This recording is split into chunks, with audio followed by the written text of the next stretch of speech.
Balik tamo pong bagya king ebanghelyo banta ay tindihan tamo nung bakit magsalita ya i Pedro kang Jesus. At nanong sinabi na, lawen mo, likwan mi ing sabla at tinuki kami keka. Balamutin niya pong pawut ang alub niya po. Wala mo sasabihan na, o lawen mo naman, likwan mi nga gana-gano, o nano mo kanya ning malyari kaya kami. Nung lawen tamo po, at niya kasing kwento bayo po iti. At po meto nga lalaking linapit kang Jesus. At ingkutang na po kang Jesus, Maestro, naning gawang kumanta mi kabiye kong alangangga.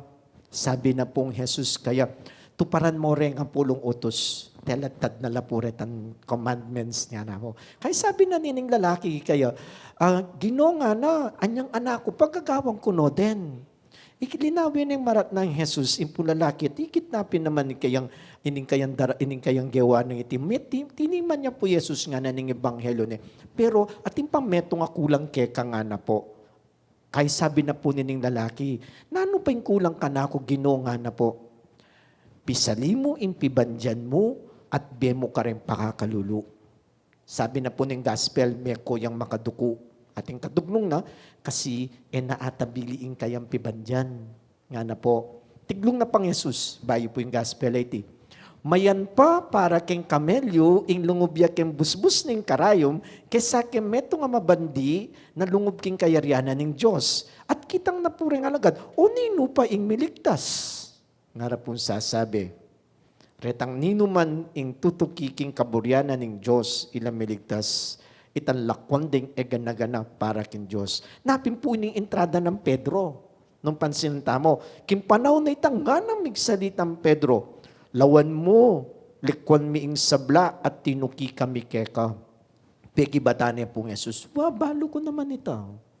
Balo ko yung gawa yung sakripisyo. Napin sasabihan ko kay kayo, ninuman ing lakwan dayti nga na, sabla-sabla, pamilya, pibandyan, at tukila ka na ako at keng mayap pabalita nga na po, makadinala na ukdo, magbalik karela. Nga na po sasabi ni Ginoo, nyaman na pong pakramdaman niya po, pero kasakit na po. Mumunandili bakit nga tamang sasabi. At na po kasakit yung tatabili, keng meto nga pipagalan. Yung wari, kabud mo na wari, lakwan, nga rapin sasabi, nang kayong pakramdam tamo kayong sarili tamo, ay kasakit mo naman lakwan. Telakad may masanting abali, potang kaya sa January kayong sarili mo, abandon ko na ite. Alime man lalo na pinapin, nandyang meko na ka, pamana me pa, papasa me pa, karen kay kang kaluguran, ulimburi mo, it will stay. It is product of your hard work. Nga napin sasabi, warin po. Pero potang lawenta mo, adi mo naman ito yung sasabyanan ng Ginoo. Yung sasabyana, para kay katamo, pag nakane po ng libro na ng Sirak. Ano po kasanting itang message na ng Sirak nga na, mo pasuhol king Ginoo, ing kay kang gagawan. Nga na po sasabi, bala mo, mo pautang nga Ginoo, king Ginoo, ing kay kang gagawan. Balo na naman yung Ginoo yung gagawan mo nga napin. Bala mo po itang metong nga kwento na nining metong karing kanakong altar servers. Big board exam ya po. Anyang kaya sabi na ba naman, siguro naman may pasar ko kanya, nung isusuyo ko kayong Ginoo. May pakaili ko po na, buisit ka nga ako. O bala mo yung pamanyuyo mo, dapat nablasanan ng Ginoo, dapat may pasar ka.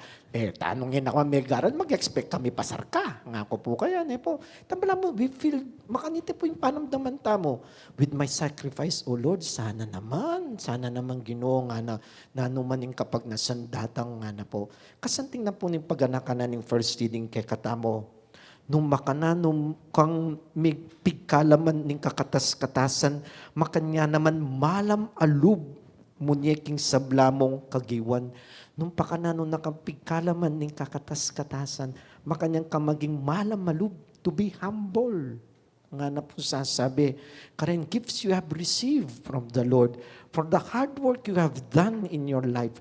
Stay humble. And the Lord sees, akakit na ning Ginoo itang harapin po. At balo na ning Ginoo, ablasan na nakag-isirakpin po para kaya makatapitong beses na kang ablasan na ning Ginoo Ano po, pero Jesus nang sinabi na po, makatadinalan. O seselan, tana mo, harapin po, updated yung Ginoo na 7 times, sabibiyan na, nune, 100 times, 100-fold you will receive. Nano mo yung adwan ng kay katamo ng Ebanghelyo? ing sablang kapagalan nga rapin pong sasabi, ing sablang kasakripisyong kaya kang daraptan keng kay kambye. Gagawan mo iti, nga na po ni first reading ha, tula mo, saya mo, naping gagawan mo. Naping po bala mo sabihan na, kay datang ing grasya, kay hali, at yung pa mo rin tan tula at saya. Uling balo mo keng sarili mo, you're doing your best. Nga napin po, wari, at inyang katuglong ita, napong katuglong na, and God will do the rest. Bala mo kaya katamo, manaya ka mo, magrasyang datang mas dakal, agrasyan datang kimbye mo. Saktuya po, uling magumpisanin June. Nano po yung June para karyang talapagobra? Ika yung atsukening radyo? Mid-year bonus? Wari, ating ko kayang tanggapan. It is the mid-year bonus karyang pong empleyado because it is the 6th month of the year. At kaya katamo kaya sanayan ng sasabihan daw, sakto ating kung enroll karyang anak ko. Napin po in-house de pong the mid-year bonus para karyang anak ka mag-aral at tinlampamye, pag-tuition din pengari ewari ne po. Na nung nuka rin, may kesanayan tanang kesanayan iti, it's our mid-year bonus na datang, dini pong kiniking kay, radyo manggamos la. Alala pong kanong mid-year bonus, kasi naman kayo sasahop ka rin kung mag-donate, nalalang mid-year bonus. Alin po, pero kaya katamit sa good. Napukasanting pag nakaginulawe mo naman kayong kapagalan mo yung ginuat ninyang biyeke kayo. Pota naman din kay radyo, mo mid-year bonus. Kaya pa, 15 month.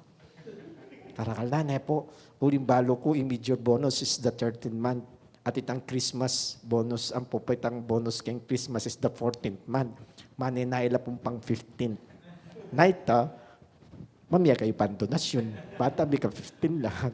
Pamiro ko mo po. But the fact is, putang nawen tayo ping kakatamong may basang ebanghelyo. Gawan mo yung gagawan mo. Balulo na nakamanablasan ng Gino. Sabi na pining kakatamong ebanghelyo, kakit na ning Gino at di na nakamigit kitang nanoy tang mibiyeke ka.